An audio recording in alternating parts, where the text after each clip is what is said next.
Buenas tardes, jóvenes. ¿Me pueden confirmar si se me escucha? Buenas tardes, profesor. Sí se le escucha. Ok. Ante todo, mis disculpas que no pude atender las dos primeras horas de esta clase, como les informó el delegado de la clase. He tenido que participar en un evento impostergable, que justo se cruzaba con esta clase. Lo bueno es que nosotros en algún momento hemos estado haciendo más de las 2 horas y media que corresponden al curso, o sea que vamos a poder nivelarlos con respecto a los contenidos. Entonces, vamos a aprovechar esta tercera hora para ver dos temas importantes. Déjenme compartir la pantalla primero.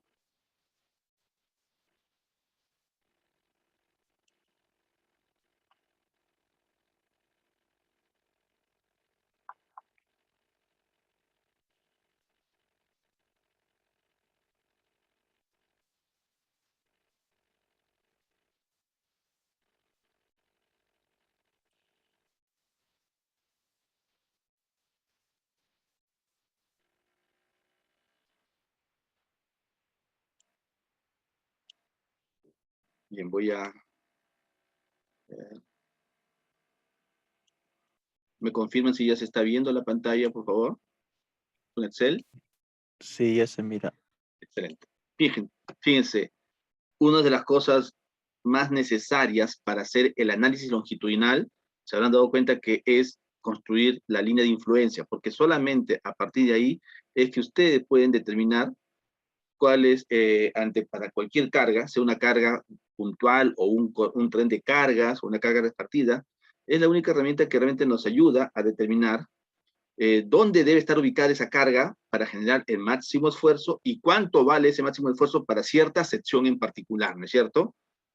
Y lo hemos visto el desarrollo de la clase pasada, que ese análisis a lo largo de los dos tramos de una viga, lo hicimos analizando cada décimo de luz, pero en la presentación se les daba la línea de influencia y el trabajo de ustedes era determinar dónde colocar la carga, ¿de acuerdo? Entonces, una necesidad, eh, un insumo, mejor dicho, un insumo totalmente necesario es la línea de influencia.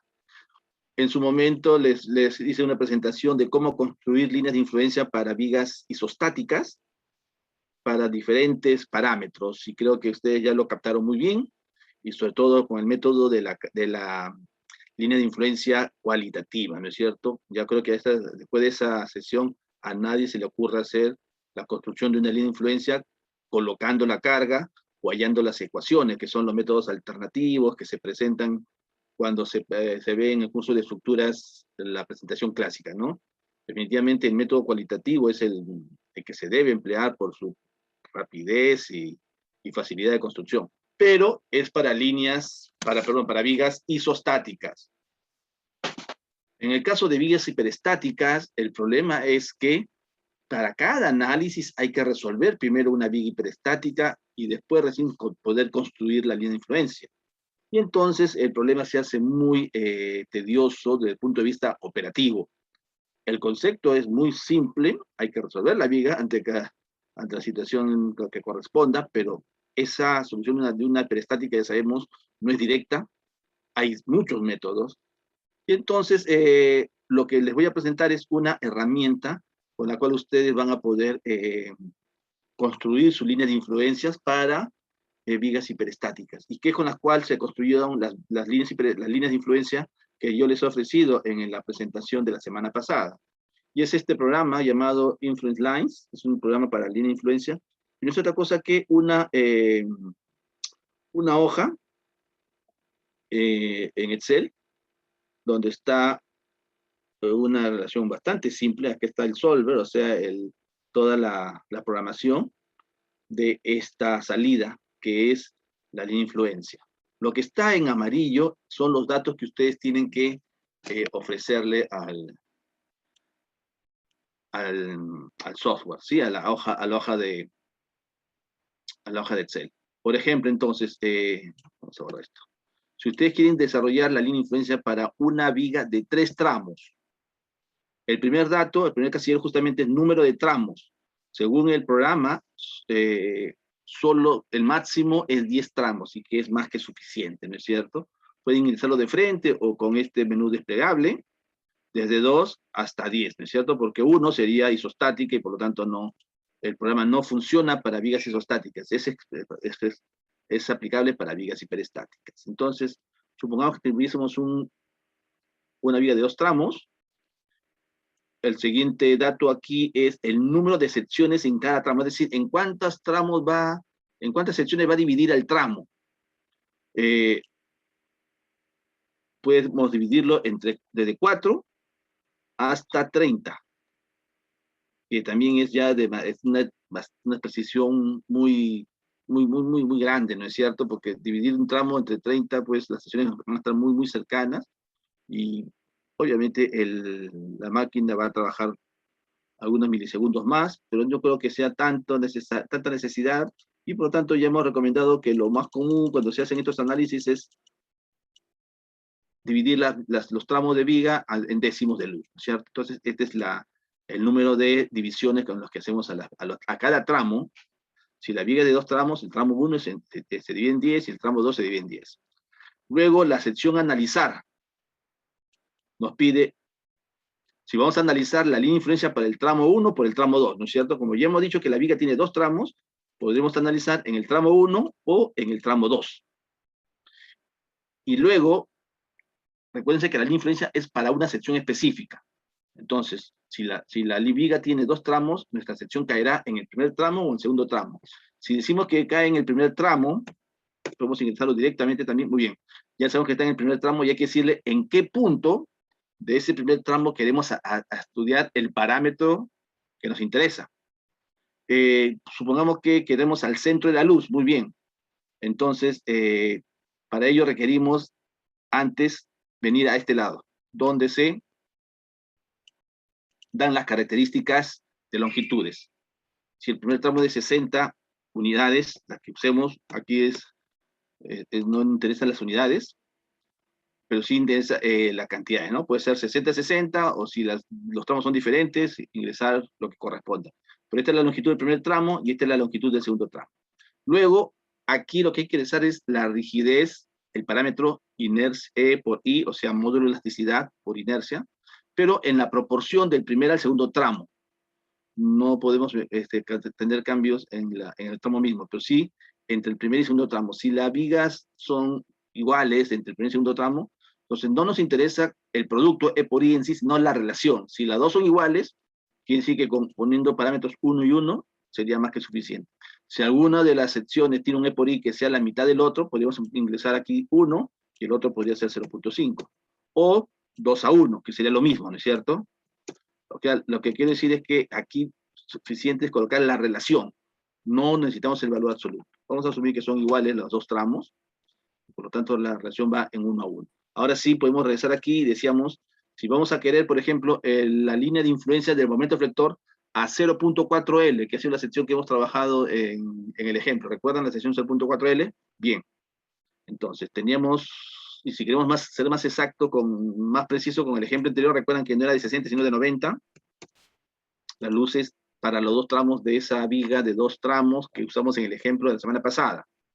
Y si quiero construir la línea de influencia para la posición que está a 0.4L, aquí no entra una fracción de longitud, sino la distancia en unidades, igual con las unidades que hemos medido aquí. Entonces, recuerdan que si la longitud del tramo 1 es de 90, el 0.4L corresponde a 936, ¿no es cierto? Sería 36 aquí, 36 unidades de longitud, medido siempre desde el inicio, por si acaso, de acá, ¿ya?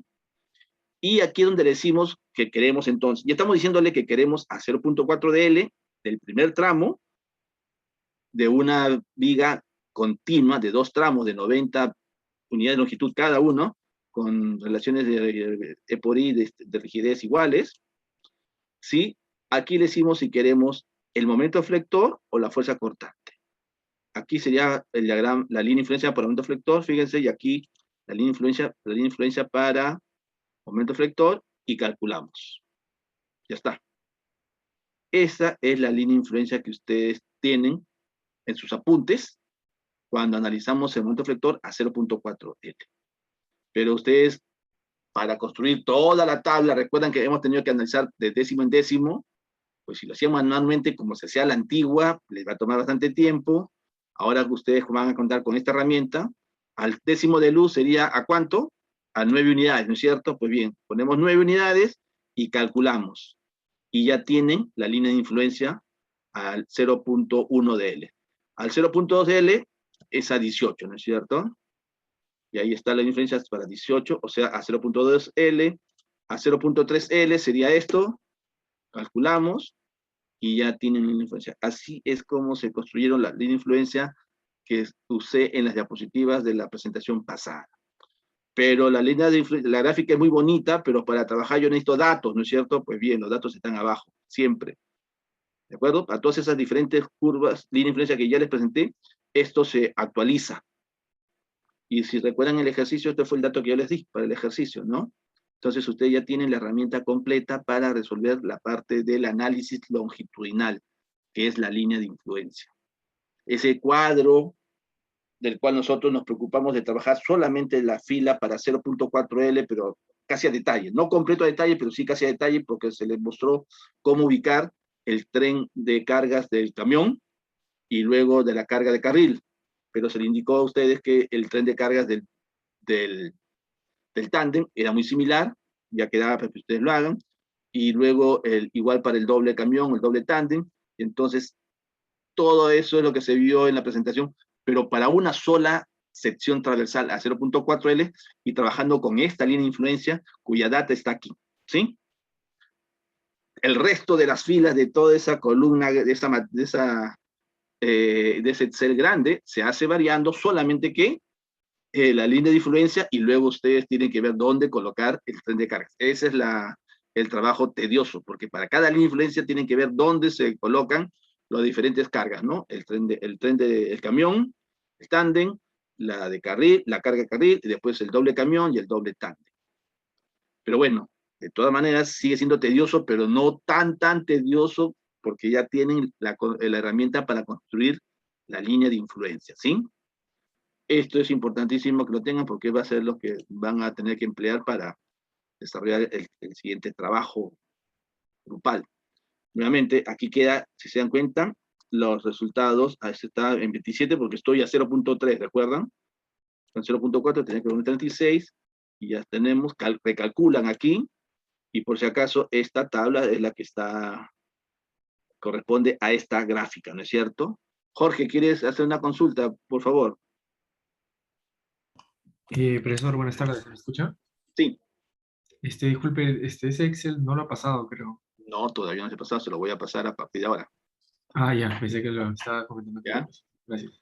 Y si necesitan también hacer el otro cuadro que todavía no hemos visto, pero ya se imaginarán que así como hemos hecho todo el análisis para momentos, necesitamos hacer todo el análisis para fuerza cortante, porque la sección cuando diseñemos, ahorita estamos solamente en la parte de análisis estructural. Ustedes saben que es hallar las primeros metados de las cargas y a partir de las cargas calcular fuerzas internas, ¿no es cierto? Pues bien, aquí esta es la herramienta y decía, cuando analizamos diagrama de momentos flectores, máximos sobre todo, y la línea de influencia nos da esos máximos, y también fuerzas cortantes. ¿Por qué? Porque luego en el diseño hay que verificar que la sección transversal de las vigas pase por flexión, que es lo que casi siempre domina, pero eso no nos excluye de que tenemos que hacer también la verificación por cortante, que casi siempre va a pasar, si pasa por flexión, una viga en un puente normal, o sea, cuando decimos puente normal son luces normales, una cantidad de vigas normales, si pasa por flexión debería pasar por corte, pero estamos obligados a hacer ese análisis a sabiendas casi que va a pasar, y entonces esta herramienta nos permite también analizar la línea de influencia para fuerza cortante, que es para la misma sección, a 0.4L. ¿Se dan cuenta? Solamente jugamos con esto, calculamos, bueno, aquí ya casi con el cambio ya lo calcula automáticamente. O pasamos a fuerza de cortante. Y aquí tiene la tabla, que corresponde, en este caso ya, fíjense, es de fuerza cortante, ¿no? No hay que confundir eso. Y además está esto de las áreas, máximo valor, mínimo valor, área positiva, área negativa, área total, que sería la suma algebraica. Entonces ustedes ya deben poder utilizar esta herramienta, ¿sí? a los que son más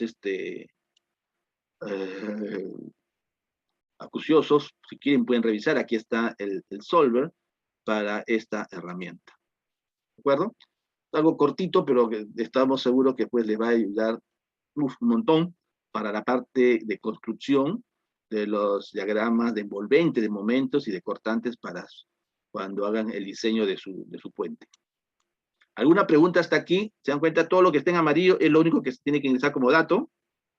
Acá también seleccionar qué parámetro, solamente es para momento y fuerza cortante, y calcular este comando de calcular.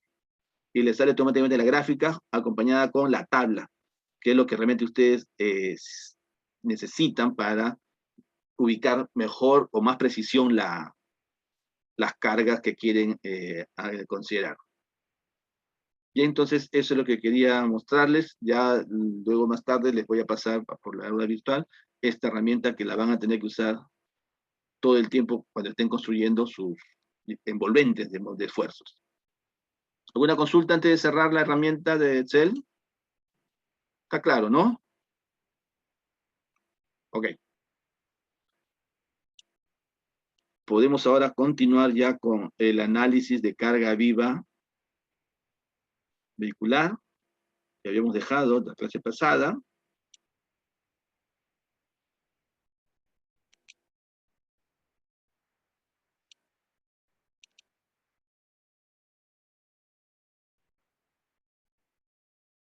Bien. Déjenme ver. Nos quedamos aplicando lo que es el factor de distribución de carga viva, ¿no? Pero antes de eso quiero hacer una repasada muy rápida. Si recuerdan, estas líneas de influencia entonces han sido construidas con esa herramienta que se acaba de presentar, y tanto para fuerza cortante como para momento flector. Entonces se dan cuenta porque esto ya es más factible y más rápido de hacer, ¿no es cierto? Pero lo que sí tienen que hacer ustedes es la ubicación, buscar la ubicación adecuada. Este ejercicio lo hicimos solamente para la sección 0.4, ¿le recuerdan? Y determinar dónde debe ir el tren de cargas. En este caso es para determinar el momento positivo en esta sección debido al cambio. Se consiguen estas ordenadas. Obviamente en la tabla que aparece abajo en la herramienta de Excel, las cargas no siempre coinciden con algunos de los décimos de luz, ¿no es cierto? Entonces, en este caso, lo que van a tener que hacer es interpolar para obtener un valor aproximado a la ordenada. A no ser que por ahí ustedes puedan obtener la función continua de alguna manera, pero no, si la saben, me pasan la voz. Si tuviesen la función continua sería lo ideal, pero la herramienta nos da valores a décimos de luz, y lo más cercano que podemos hacer es aproximar. Si nuestra carga no cae justo sobre una de los décimos de luz, tendremos seguramente entonces dos secciones que sí están conocidas, pero a ambos lados de donde está la carga. Entonces tendríamos, en vez de uno, más bien tendríamos dos ordenadas, pero que no corresponden, ¿no es cierto?, a la ubicación de la carga. Pero ya saben ustedes que en esos casos lo que se hace es interpolar. En este caso tal vez sí les interese más no trabajar a décimos de luz, sino a veinteavos de luz, para que esas dos lecturas estén más cercanas. ¿Me siguen, no es cierto? Si los décimos de luz, si la luz es grande, los décimos de luz van a ser bastante separados, y por ahí entonces la precisión se agrandaría cuando interpolen. Por ese lado tal vez le convenga pues no trabajar con décimos de luz, sino con veinteavos de luz. Ya ustedes tienen que ver qué es lo más conveniente, pero la herramienta está ahí para que la aprovechen. ¿Sí? Entonces, todo esto lo hemos construido con esa herramienta, pero la parte artística de ustedes va a ser que determinen la posición, ¿no es cierto? Yo creo que ahora ustedes están más claros en las ideas de cómo es el análisis. No es a veces un poco confuso al inicio, pero ustedes ya espero que tengan más claro la idea de que la línea de influencia es la única herramienta que nos permite hacer ese análisis para determinar los máximos valores. Y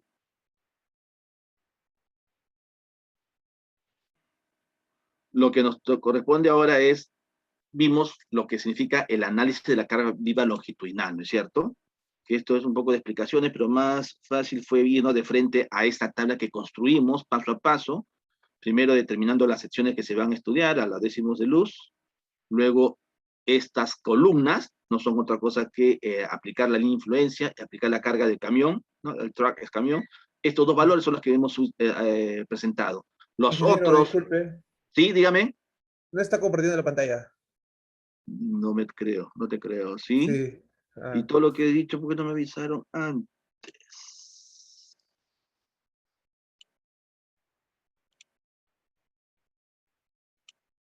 Ahora, Ahora sí.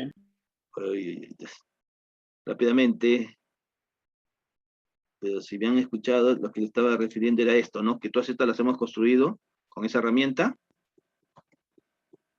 pero luego la siguiente etapa es que ustedes puedan determinar dónde colocar cada carga, sea del camión, o sea del tándem, o sea carga repartida, para maximizar el efecto, ¿no es cierto? Entonces, pero ahora ya saben que pueden contar con esta herramienta para construir la línea de influencia, y lo que queda ya en su, digamos, en su cancha, como responsabilidad de ustedes, es la ubicación de las cargas. Y les decía que, por ejemplo, esta carga, si esta carga tiene que estar en el punto máximo aquí en el quiebre, ya es fácil de ubicarla, porque incluso es parte de la, seguramente puede ser parte de la división, o sea, conocemos esta ordenada. Pero estas otras cargas que están aledañas no coinciden con, con un décimo de luz, que es donde conocemos las ordenadas, ¿no es cierto? Entonces lo que queda es trabajar con las ordenadas que estén cercanas, tanto por exceso como por defecto, o sea, a la izquierda y derecha, y interpolar para obtener la que corresponde realmente a la posición que está teniendo esta carga, por ejemplo. ¿Sí? ¿Por qué? Porque recuerden, la tabla que se construye con esa herramienta está a décimos de luz. Entonces tendríamos seguramente que esta carga no coincide con un décimo de luz, y tendríamos que interpolar entre los décimos de luz cuyas ordenadas se conocen, que estén a ambos lados de la carga, de la posición de la carga. La alternativa, y decíamos que si la luz es grande, los décimos de luz también van a estar bastante espaciados, y entonces puede hacer que se pierda cierta precisión en el cálculo cuando se interpole. Entonces tal vez ahí, en ese caso, justifique ya no analizar al décimo de luz, sino al veintiavo de luz. La herramienta permite hasta el treintaavo de luz, pero va a ser pues un listado muy, muy grande de datos que no siempre van a usar todos. Ya repito, por eso va a depender de ustedes cómo mejor se adapta, pero la herramienta está dada para que la aprovechen al máximo, ¿no es cierto? Entonces, ese es el trabajo. Más bien, cuando ya tengan las líneas de influencia, se las dé la herramienta, el trabajo de ustedes es ubicar el tren de cargas de cada una de las diferentes cargas de la HL93 para obtener estos valores de aquí, ¿no? Estos máximos. Para el negativo, ya se acuerdan. Entonces, viene luego, a partir de ahí ya comienza lo que es el análisis de viga longitudinalmente, y recordamos que era construir esta tabla, ¿no es cierto? Esta tabla donde están definidas primero las secciones que se van a estudiar, se construyen estos valores, les decía, esto es lo que sí está en las diapositivas para el camión. Cómo se calcula el máximo momento, porque estamos construyendo la tabla de momentos, el máximo positivo y el máximo negativo para la sección a 0.4 de L, que equivale a 36 unidades de longitud, ¿no? Luego, correspondía hallar para la carga de carril, que también se hizo en la diapositiva, se explicó. Incluso estos números, si no son exactos, están muy aproximados, un poco por la precisión en la que se hizo las lecturas en la diapositiva. Estas sí son datos obtenidos ya con la herramienta de Excel. Luego la del tándem, que no está en las diapositivas, su análisis, pero es muy similar al del camión, ya lo dijimos. Y luego la del doble camión y la del doble tándem, que son también para combinarse de acuerdo a los 4 casos que al final acaba dándonos el Ashton, ¿no es cierto? Y también para el caso de fatiga, el camión de fatiga, que es diferente al camión clásico convencional. Bien, teniendo esto, ahora vamos a agrandar esta parte ya. Todo lo que está en azul, ya lo pueden ustedes construir. Ahora incluso más simple con la herramienta. Las 3 columnas de la izquierda todavía no las mencionamos porque corresponden, repito, esto es carga muerta, y lo que acabamos de ver es exclusivamente carga viva. Pero es carga viva en todo el puente. ¿Sí? Sobre lo que está aquí marrón, no analicen nada, por favor, porque puede confundirlos más. Solamente nos centrémonos en las columnas que están en celeste. Todas son la carga viva nada más, pero si recuerdan lo que indicamos es la carga viva, pero aplicada a todo el puente. Y a nosotros nos va a interesar de esa carga viva que está en todo el puente, cuánto se va a una viga, porque vamos a diseñar para una viga.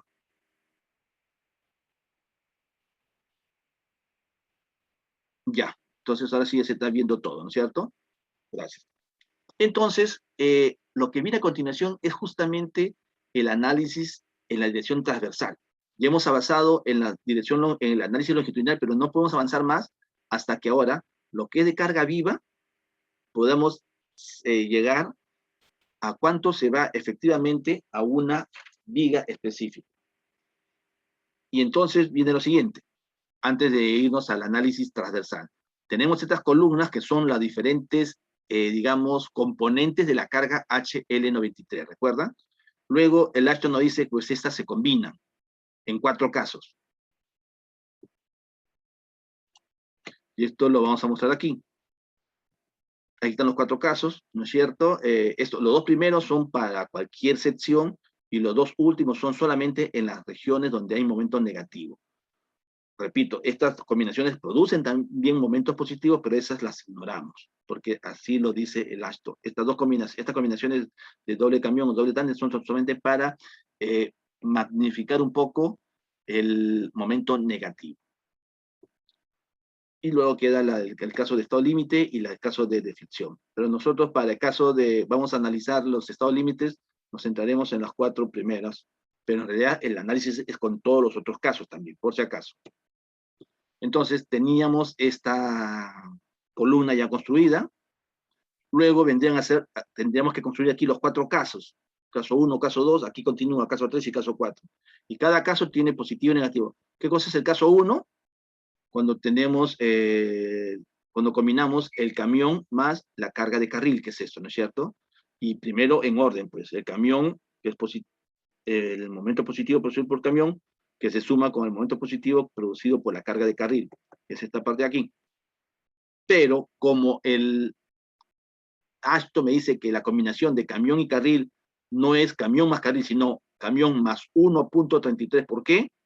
Porque aquí ya estamos sumándole el efecto de la carga viva más el efecto de impacto, que siempre va a ir junto. Entonces, acostúmense a ver siempre el 1.33 de camión, ¿cierto?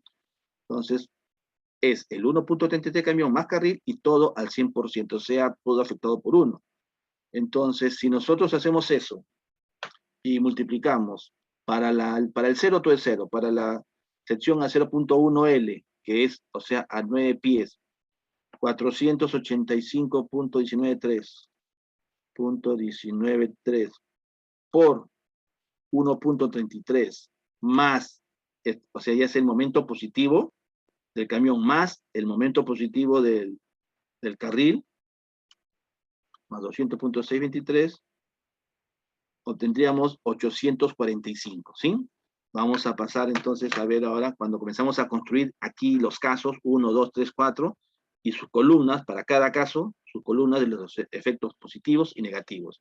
Estamos bueno, esta es la de cortantes, pero también se construye igual la de momentos, ¿no es cierto? Esta es la de momentos, y esta es la de cortantes. Si se dan cuenta, una gran diferencia es que en la de momentos y de cortantes, mejor dicho, primero semejanzas. Ambos hay diagramas de momentos por cargas muertas, de momentos, por flectores, y también de cargas cortantes, por carga muerta, ¿no es cierto? Pero la gran diferencia es que debido a carga viva, cuando hacemos momentos, analizamos por camión, carga de carril, tándem, doble camión, doble tándem y camión de fatiga, ¿no es cierto? Para momentos. Pero en cambio, para cortantes, solamente analizamos camión, carga de carril, tándem y fatiga. ¿Por qué? Se diferencian porque no hacemos el doble tándem ni el doble camión.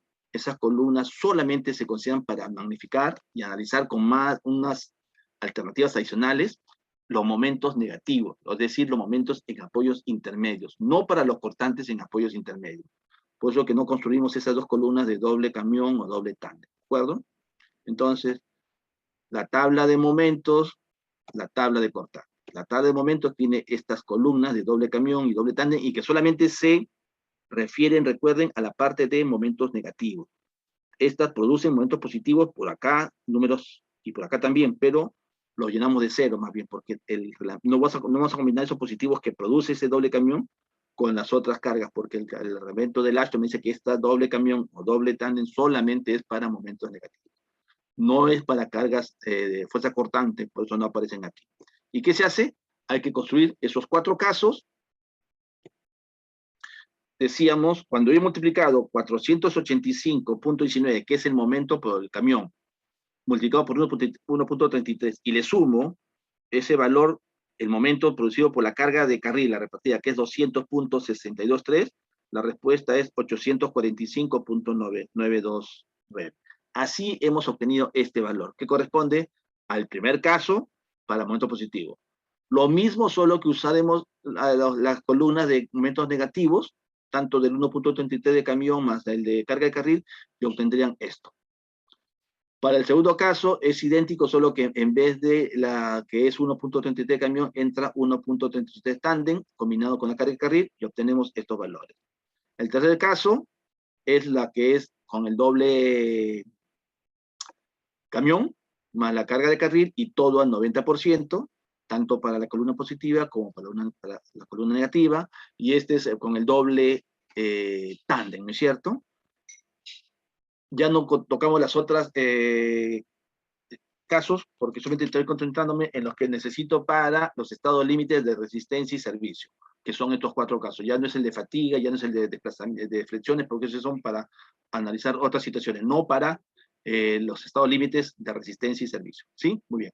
Y aquí, ¿qué hacíamos luego? Escogíamos entre los 4 positivos, porque son 4 casos, ¿no? Hay 4 positivos, el más positivo y luego el más negativo. ¿Sí? Muy bien.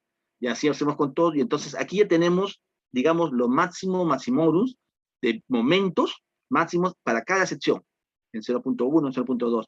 Pero repito, esto es para toda para todo el puente. Y nosotros queremos para una viga nada más. Y eso es lo que tenemos que analizar a continuación. Bien, paramos un rato aquí, nos quedamos en esa diapositiva y pasamos a ver lo que es llamado los factores de distribución de carga viva. Estos factores ya avanzamos un poco, me parece, en este tramo, entonces podemos ir un poquito rápido. Los factores de distribución de carga viva permiten determinar cuánto de la carga, de toda esa carga del puente completo, creo que son las 2 columnas que ya hemos obtenido, esa que decíamos que gobiernan, tanto por positivo o negativo, es para todo el puente.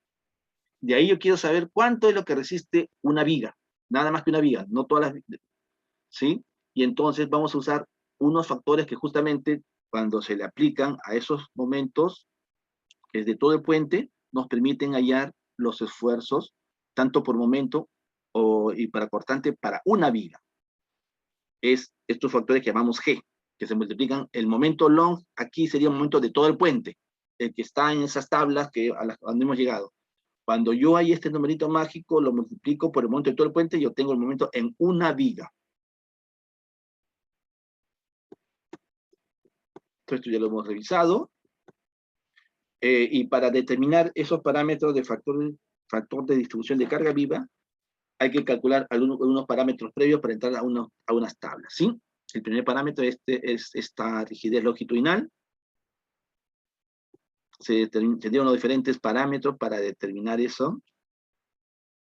Y luego hay que evaluar el Kasut G. Y entonces tenemos ya, dependiendo del tipo de sección, el reglamento nos da diferentes características cuando tenemos diferentes tipos de secciones. Es decir, diferentes valores de factor de distribución de carga viva. Diferentes valores de G, dependiendo de la sección transversal. Dependiendo si vamos a analizar una viga interior o una viga exterior. Dependiendo si tenemos el análisis de un carril o de varios carriles.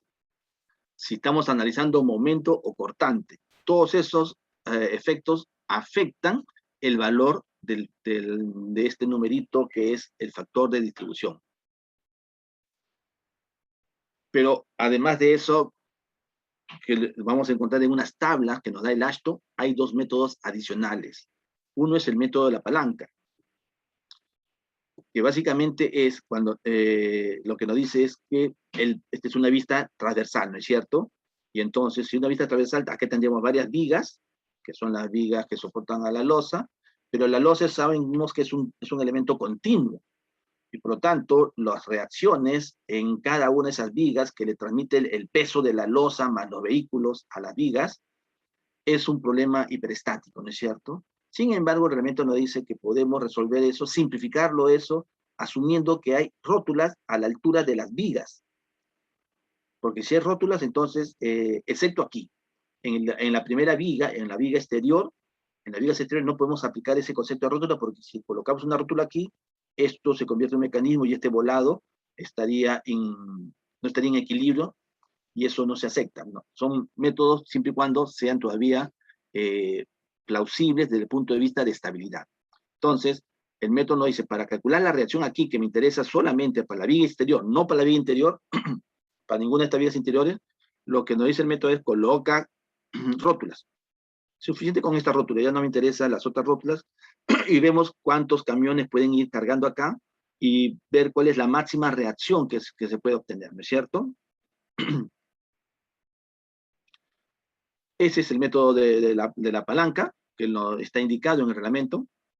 El objetivo es determinar el peso de camión que carga la viga exterior, o sea, la reacción. Entonces, pues analiza si es que entra un camión, donde tenemos medio peso de eje a cada lado, y luego ver si que hacia la derecha puede entrar parte del segundo camión o todo un segundo camión. Si es que esta luz entre vigas es bastante grande, podrían entrar más de un camión. Por lo general, para dar longitudes convencionales no entra más que uno, pero repito, hay que hacer ese descarte.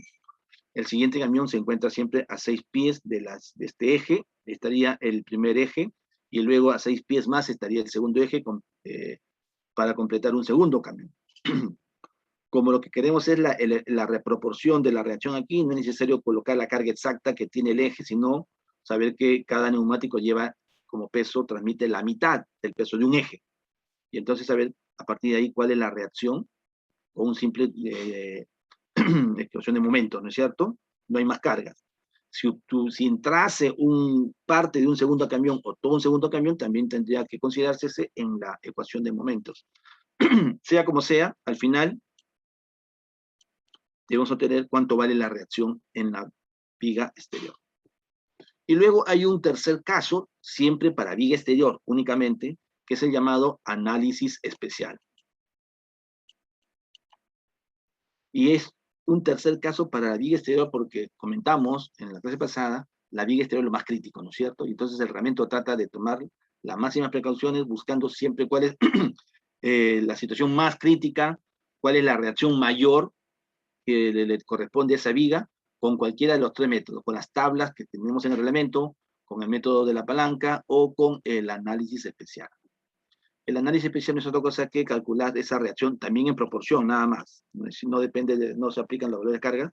Allá la proporción aplicando esta fórmula donde identificaremos cada uno de estos términos. Hay un N sub L, N sub P, una X, una E y un X, ¿cierto? Este X minúsculo, este X mayúsculo son diferentes parámetros. Este análisis especial se realiza para el total de carriles de diseño en el puente. Entonces termina tomando la porción entera de W entre 12, ¿no? Saber cuál es el ancho de rodadura y lo dividimos entre 12 y tomamos la parte entera. Eso nos da la cantidad de carriles que podrían, como máximo, considerarse. Si nos sale que W entre 12 es 3.60 y tantos, significa que solamente entran 3 camiones, ¿cierto? 3 carriles cargados en simultáneo. Veremos que tenemos que analizar con un carril cargado, con 2 carriles cargados o con 3 carriles cargados, porque no necesariamente tener al máximo de carga, que sería con 3 carriles cargados, nos da siempre los máximos parámetros en todo.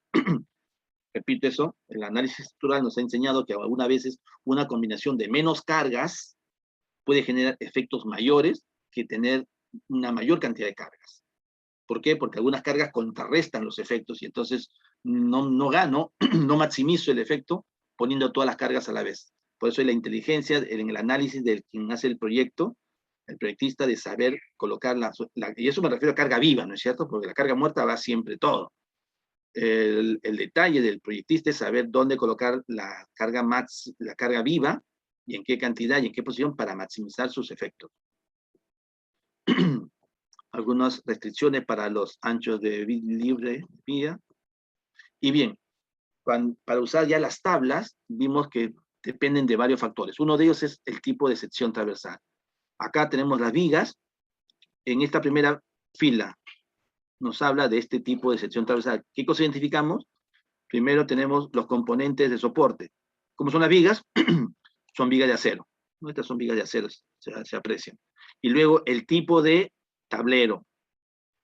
Se nota que es un tablero vaciado, just in place, vaciado en sitio. O sea, no es un tablero traído, vaciado abajo y traído. No, este es un tablero que ha tenido que estar encofrado de alguna manera aquí. Con encofrado y vaciado.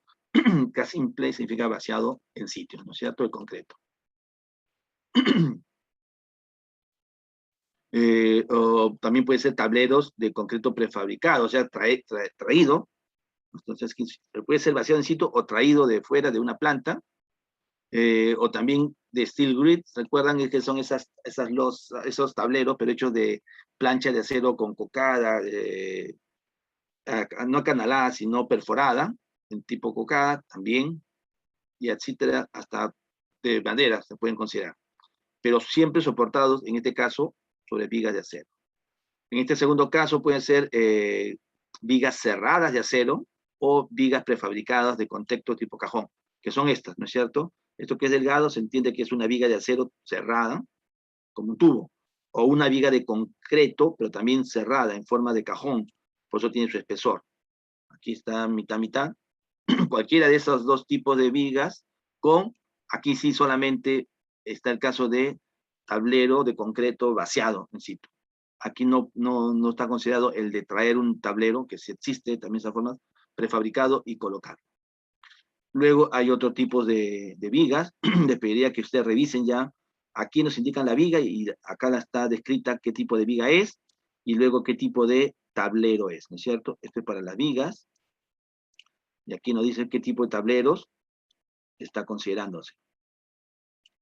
Y así por estilo tenemos en A, B, C, D, E, etc.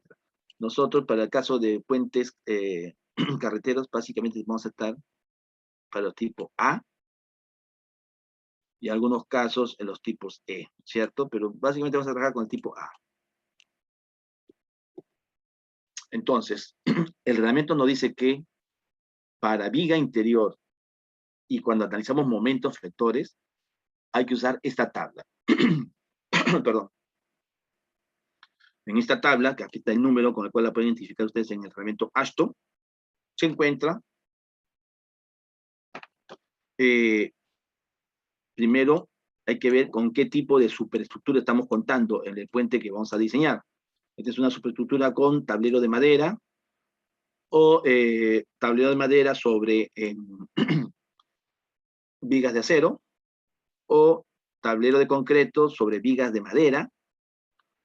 En este tercer caso tenemos tableros de concreto, que es el más común que tenemos nosotros, y con respecto a las vigas, pueden ser de concreto reforzado o de acero. Entonces, estamos, digamos, en el caso que nosotros también vamos a considerar casi siempre en puentes carreteros, tableros de concreto, vigas de concreto reforzado o vigas de acero. Y aquí, ¿para qué ese tipo de secciones es aplicable? ¿Para qué tipo de sección transversal? Aquí encontramos la sección A, la sección E, ya no vimos la K, ni la I, ni las otras, porque ya queda para que ustedes lo revisen en el reglamento. Hay muchas más figuras de secciones, pero acá está la A, que es la típica que nosotros tenemos, que estamos usando con vigas de acero, que soportan un tablero de concreto, ¿sí? Por lo tanto, nos interesa usar esta fila de datos, y no la de arriba y no la de abajo, ¿no? Que nos dice, entonces, que los factores de distribución se obtienen con estas expresiones, que son un poco más complicadas que las expresiones que habían en el reglamento anterior, pero recuerdan que son más precisas ahora, ¿no? Si se está considerando un carril cargado, la fórmula es esta. Si se está considerando 2 o más carriles cargados, la fórmula es esta. Y en esta fórmula que tenemos, un parámetro que suma al S entre 14. ¿Qué cosa es S? La distancia entre vigas medidas en pies. ¿Sí? Porque por reglamento, cuando usamos S mayúscula, es la distancia entre vigas medida en pies. Si no, no es S. Elevado a la 0.4, que multiplica a S, otra vez ya lo conocemos, y L es la longitud del tramo, también en pies.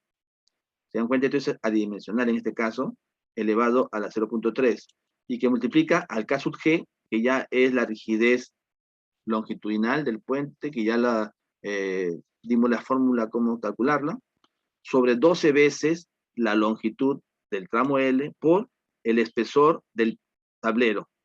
Aquí el T sub S es lo que se llama el espesor del tablero, pero el espesor estructural.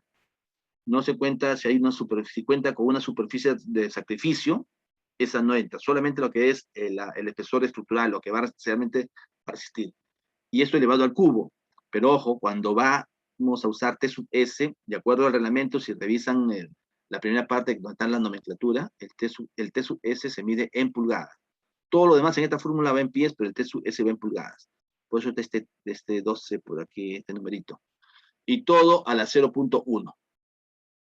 Lo mismo, es solo unos parámetros, pero con algunas diferencias nada más, ¿sí? Cuando son para 2 o más líneas. Y aquí hay unas restricciones. La aplicabilidad de estas fórmulas, que si se dan cuenta, son fórmulas simplificadas, porque si no, tendrían ustedes que hacer un análisis tal vez con elementos finitos, para saber de toda la carga que está aplicada en todo el puente, cuánto se va a cada una de las vigas. Recuerden que esto ha sido calculado mediante los resultados que tuvieron los del ASHTO, cuando instrumentaron miles de puentes de diferentes tipos, para ver cuál es el efecto del paso de cada camión sobre cada viga y ver cuál es la máxima transmisión a una viga. Todo eso supuestamente está reflejado en estas fórmulas. Parece un trabajo bastante complicado el que hicieron, sí. Pueden ustedes encontrar documentos, ya les indiqué uno del NHCR, que justamente describe todo ese trabajo para determinar esta distribución, estos factores de distribución. Bien, pero nos dice que estas fórmulas, que son simplificadas, tienen un rango de aplicación general para puentes convencionales, nada exagerado en parámetros, nada exagerado, nada fuera de lo común. Si queremos hacer un puente ya fuera de lo común, ya puede ser que no cumplamos alguna de estas restricciones y por lo tanto tienen que hacer su propio análisis particular. S en pies. S es la distancia entre las vigas. Osvaldo. ¿Sí? Si tenemos un puente con varias vigas, 1, 2, 3, que están soportando al tablero que corre por encima, ¿sí? S es esta distancia entre ejes de vigas. Este es S mayúsculo. Ya se ha mencionado antes, ¿sí? Ok. Bien, decíamos que esta última columna son las restricciones, que básicamente, repito, están hechas para evitar que cualquier puente exagerado, fuera de lo común, queramos aplicar esta fórmula. Nos dice, por ejemplo, que el S, la distancia entre vigas, esté en el rango de 3.5 pies a 16 pies. Ya hemos visto que en casi todos los casos que hemos estado viendo, la distancia entre S es 8, 9, 10, a lo más creo que 12 pies en algún ejemplo. El tablero debe tener un espesor T sub S que esté entre 4.5 y 12 pulgadas. Recuerden, el T sub S se mide en pulgadas. Por lo general, los tableros son de 25 centímetros, que eso significa que de 25 a 30 centímetros máximo. Estamos hablando de 25 centímetros, son 10 pulgadas, ¿no es cierto? A veces hay tableros de 20 centímetros, que serían 8 pulgadas. Por lo general está entre 8 a 10 pulgadas el espesor del tablero. Luego la longitud del tramo, L mayúscula, entre 20 pies a 240 pies. ¿Sí?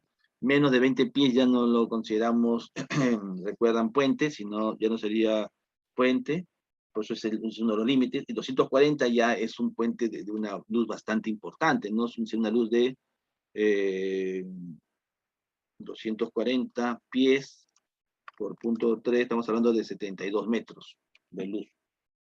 Ya recuerden, si no tenemos, si no cumplimos con alguna de estas, estamos obligados a hacer un análisis detallado de cómo distribuir todo el momento de todo el puente para una viga. El número de vigas dice que es de 4 o más. El menos vigas ya no correspondería usar estas fórmulas. Y el caso G, que tiene límites entre 10.000 y 7 millones. ¿Sí? Van a ver ustedes que para los datos convencionales con los que trabajaremos, casi siempre estaremos dentro de esta rango. Esta es una ampliación de las fórmulas que están en el reglamento. Entonces, esta es la fórmula, la tabla que corresponde para el G, ¿no es cierto? Estos son los Gs para momento, o sea, sería M,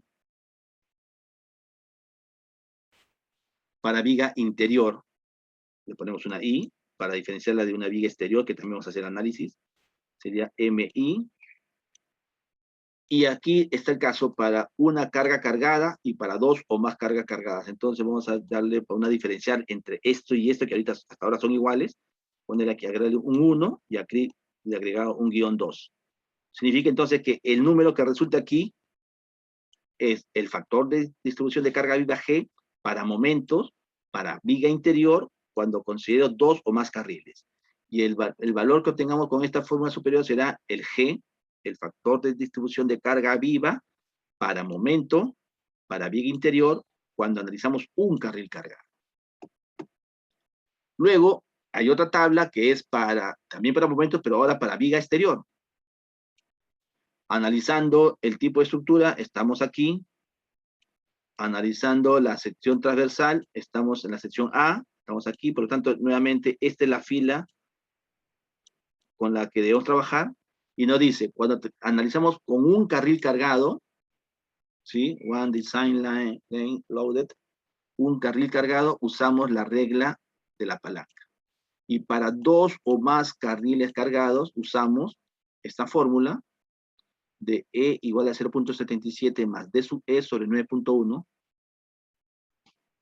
que luego este E lo usamos aquí, y lo multiplicamos al G que ya hallamos en la tabla anterior para viga interior, porque ahora estamos para viga exterior. Sí, entonces el G de viga exterior será igual al G de viga interior multiplicado por este factor E, que se determina de esta manera, con este parámetro, donde el D sub E es una distancia que vamos a ubicar entre, si este es el tablero, si esta es la viga exterior, digamos, el tablero acá termina, tenemos un parapeto, ¿no es cierto? Digamos que todo esto es el parapeto. Muy bien. Esta línea, si se dan cuenta, es el borde interior donde comienza la superficie rodadura, ¿no es cierto?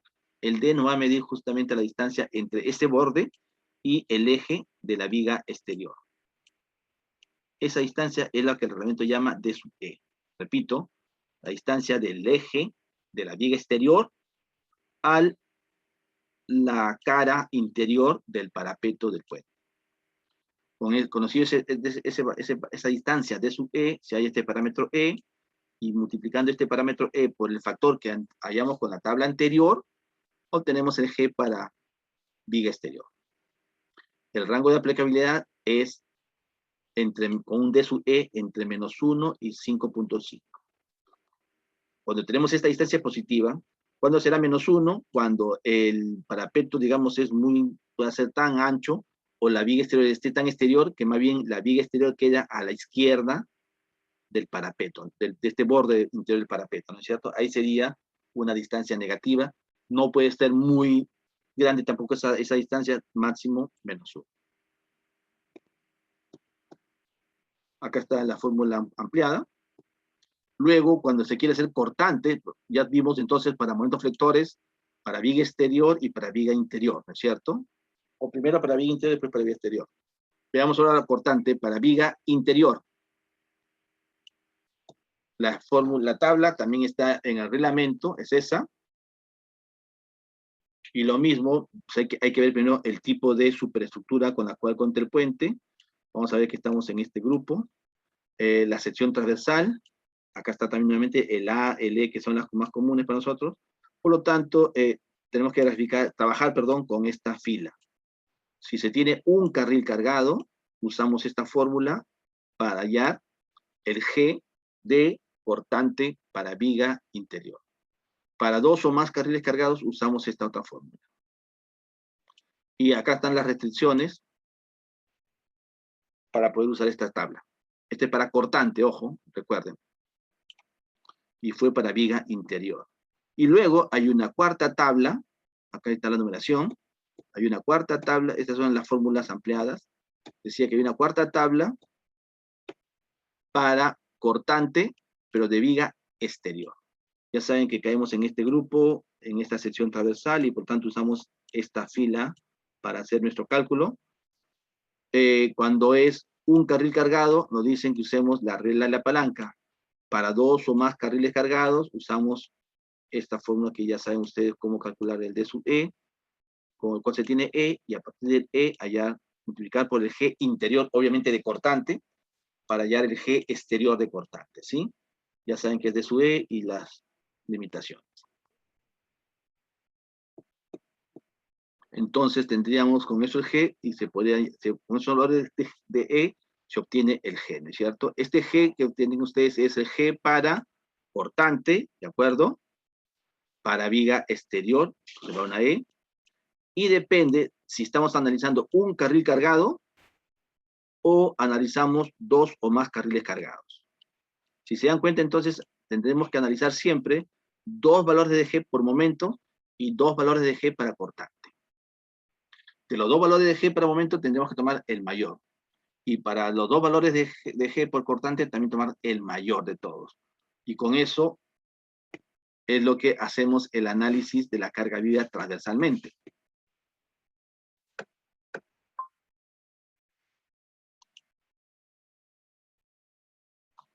Recuerdan que en donde nos quedamos fue en la diapositiva 68.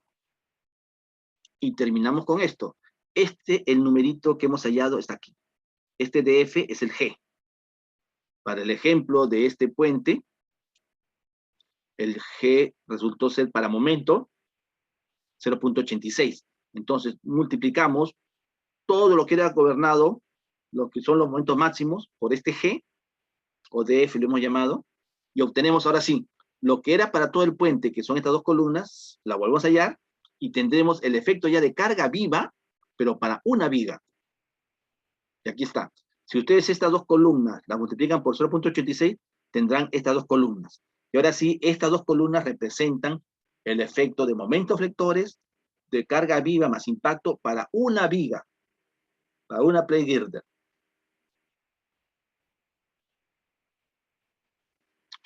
Una vez que ya tenemos el efecto de carga viva, ya lo podemos combinar con las cargas muertas.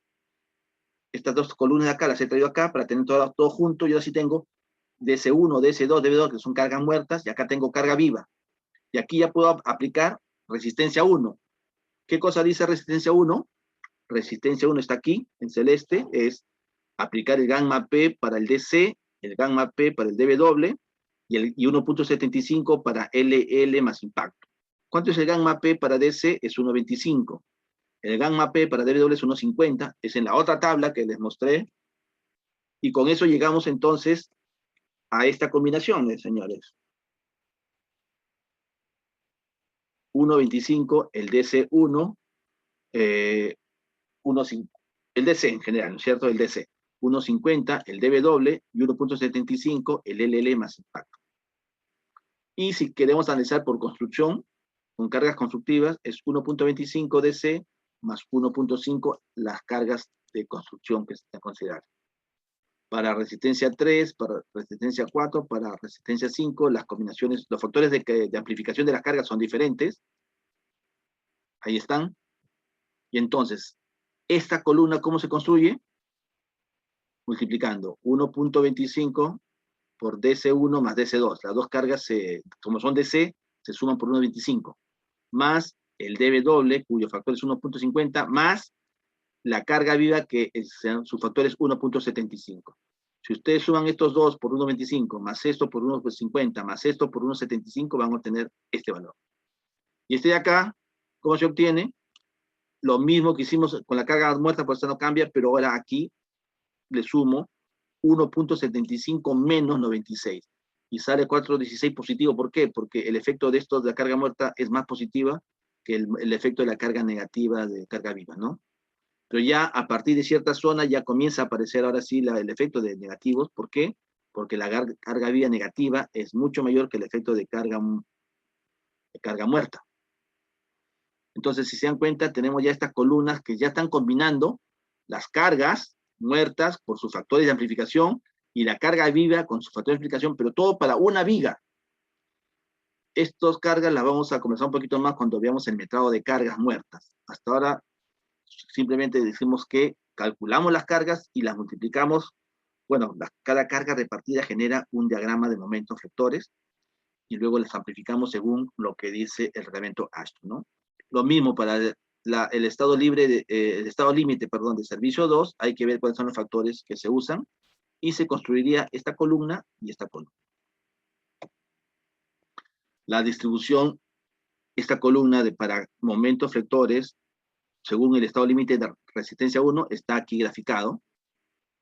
En azul lo que son los momentos positivos, en naranja lo que son momentos negativos, ¿no es cierto? Nosotros sabemos entonces que nuestra envolvente será de esta manera, ¿cierto? Esta es la envolvente que nos interesa a nosotros, ¿de acuerdo? Aquí vista con más amplificación. Cuando hacemos la envolvente no pasamos por acá, ¿no es cierto? Porque aquí es el 0. No podemos ir mayor de 0. Y por aquí sitúo esta zona, y para allá es simétrico, ¿de acuerdo? Y luego por acá tenemos, por momento positivo, hasta aquí no podemos ir más allá y quedamos hasta acá. Y esto es simétrico hacia el otro lado. Esa es, señores, al final, el diagrama con el cual vamos a diseñar nuestras vigas. Porque este es la envolvente de momentos máximos. Aunque, ojo, tal vez no sea así completo todavía, porque este es para resistencia 1. También hay que analizar si aplica o no resistencia 2, 3 o 4, y luego ver de todos el máximo, ¿no? Pero por lo general resistencia 1 es la que manda, y entonces con estos valores, este sería el valor máximo de momento positivo en esta zona, y este sería el momento máximo negativo en la zona del apoyo, ¿no es cierto? Como esto es dibujado de una publicación en inglés, ya saben, en inglés, en los libros de norteamericanos, los momentos positivos los dibujan hacia arriba, y los momentos negativos los dibujan hacia abajo. Entonces, esta es la tabla completa para resistencia 1, tanto positivo como negativo. Esta es la tabla para estado límite de servicio 2, tanto para positivo como para negativo. No es otra cosa que combinar estas columnas con sus correspondientes coeficientes de amplificación. Esta ya es de momentos flectores siempre. Y para cortante lo mismo. Tenemos los efectos de la HL93 primero, y luego calculamos para dos casos, caso 1 y caso 2. Recuerden, para cortante no hay caso 3 ni caso 4. Hallamos para el caso 1 y caso 2 nada más, y luego vemos cuál es el que manda, ¿no es cierto? El que gobierna. Entre este y este, sabemos que manda 108, ahí está. Y entre menos 12 y menos 10, manda menos 12. Y así para cada fila, y tenemos el que gobierna. Pero nuevamente, esta es la columna de máximo cortantes para todo el puente. Hallamos el factor de distribución de carga viva para cortantes, si se dan cuenta es un numerito diferente de momento, ha sido mayor en este caso, y simplemente multiplicamos estas dos columnas que son para todo el puente por este factor, y obtenemos esta columna que ya es la carga viva más impacto para una viga. Y esta es la que se combina con los diagramas de esfuerzo de cortantes por cargas muertas, DC1, DC2 y DW, que aquí están. DC1, DC2, DW, acá está la carga viva, y aparte de combinando estas columnas, hallamos ya para resistencia 1, por ejemplo. Esta es la combinación primera para resistencia 1. Ese es el gráfico que obtendríamos si graficamos esto, ¿no?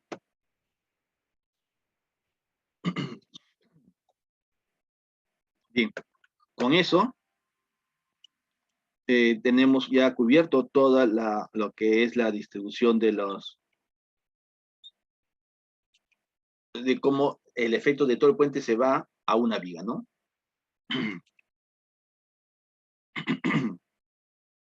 Entonces, un par de comentarios últimos para terminar ya la clase.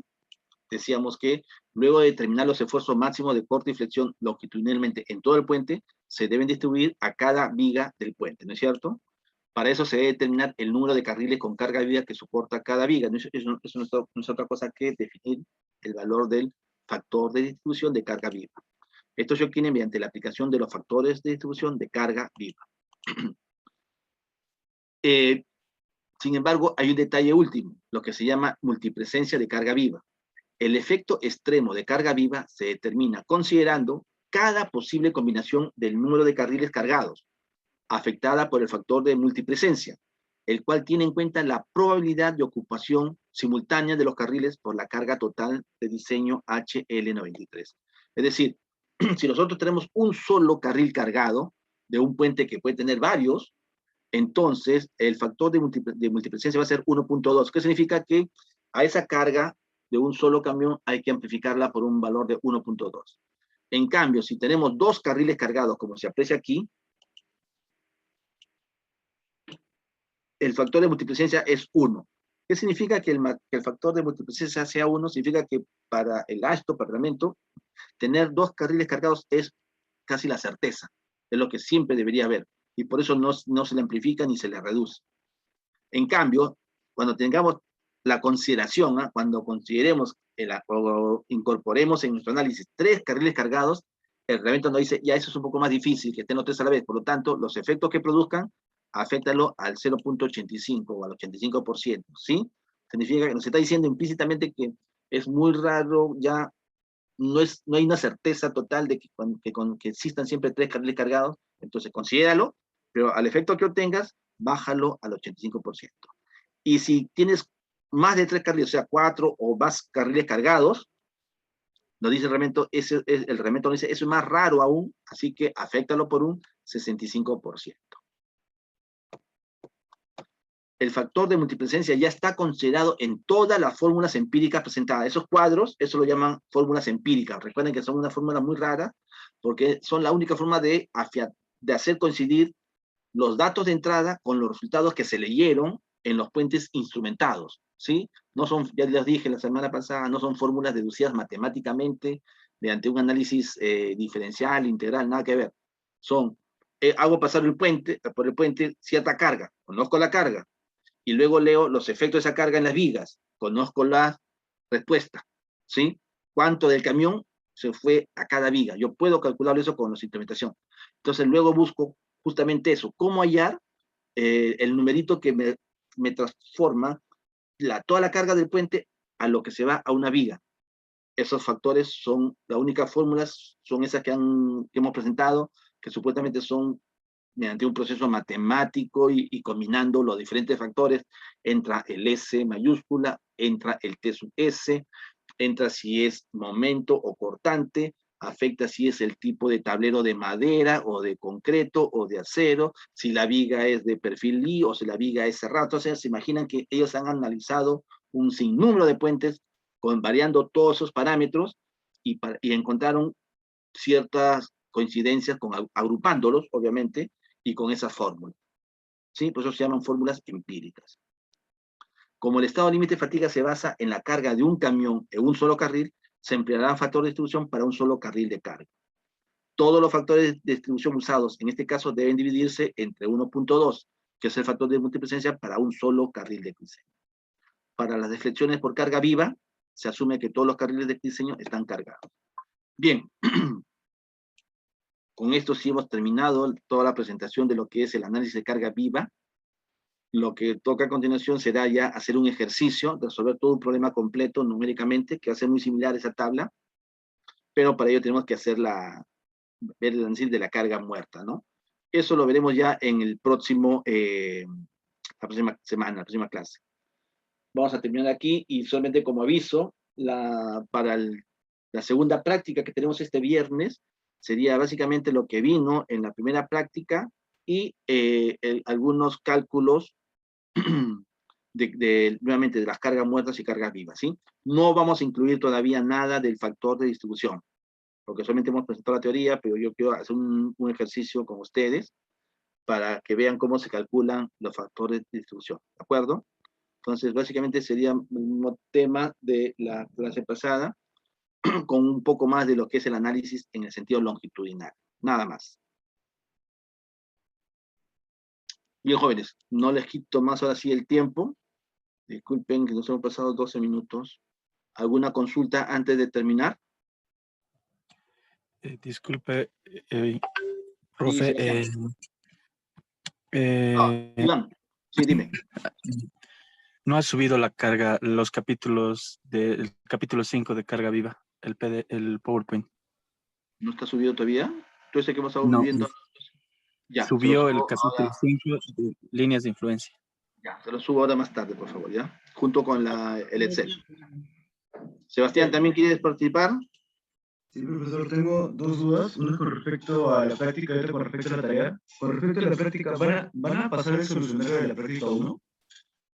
¿Les han pasado ya la solución todavía? No han pasado. Ya, voy a consultar con el jefe de práctica ahora, ¿ya? Y con respecto a la tarea, se indica que se debe contar con 10 referencias bibliográficas por tema. ¿Eso significa que cada uno de los subtemas que tenemos que hacer deben tener 10 referencias o todo el trabajo debe tener 10 referencias como Cada mínimo? tema, eso ya lo conversamos en la clase pasada, Sebastián. Entonces, como mínimo son 40. Porque se dividen en 4 temas. Sí, Son 4, así es. son 4 viñetas. Sí, son 4 temas diferentes. Cada tema tiene referencias diferentes, pues. A no ser que un texto te sirva para más de una de esas temas. Claro. Puede repetirse, eso sí, ¿no? ¿Ya? Ya estoy. ¿Alguna otra participación? Ok, entonces estamos encontrándonos el día viernes en la práctica. Buenas noches, jóvenes. Cuídense.